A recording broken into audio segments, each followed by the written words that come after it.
Vitthalwadi police station अंतर्गत हा गुन्हा जो आहे तो 4 डिसेंबर रोजी दाखल होता. यामध्ये संबंधित जो आरोपी आहे त्याने जुन्या वादावरून यातील फिर्यादी जखमीला डोक्यात लोखंडी रॉड मारून जखमी केले होते.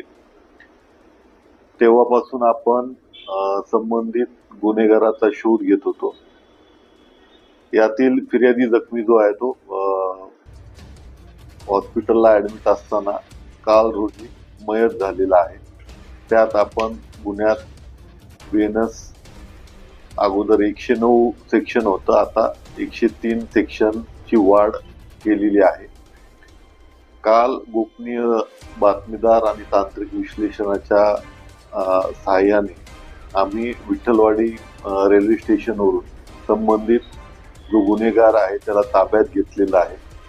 आज रोजी माननीय न्यायालयासमोर त्याला हजर करून त्याची पोलीस कस्टडी घेण्यात आलेली आहे. यामध्ये या गुन्ह्याची इतर काही बाजू असू शकते का या अनुषंगाने आपण विठ्ठलवाडी पोलीस स्टेशनचे अधिकारी, तपास अधिकारी श्री गोडसे तपास करत आहेत. सदरची कामगिरी जी आहे ती विठ्ठलवाडी तपास पथकातील अधिकारी कर्मचारी तसेच क्राईम पीआय श्री गोडसे, वरिष्ठ निरीक्षक श्री अशोक कोळी आणि माननीय वरिष्ठांच्या मार्गदर्शनाखाली केली गेलेली आहे.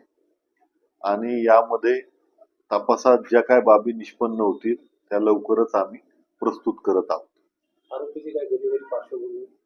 या अगोदर त्याच्यावरती 3 गुन्हे होते. त्याच्यावरती योग्य प्रतिबंधात्मक कारवाई केली होती, परंतु यामध्ये अचानकपणे जुन्या भांडणाचा राग मनात धरून त्याने सदरची क्रिया केलेली आहे. तर यापूर्वी या गुन्हेगारावरती काही हत्येचा गुन्हा वगैरे दाखल होता?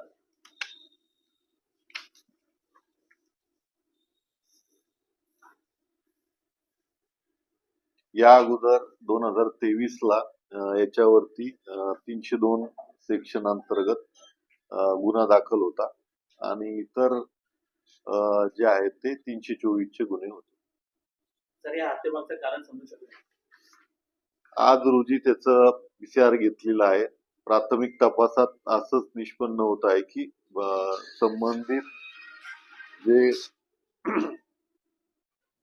संबंधित जुना वाद आहे असं दिसतंय. तर त्यात आणखी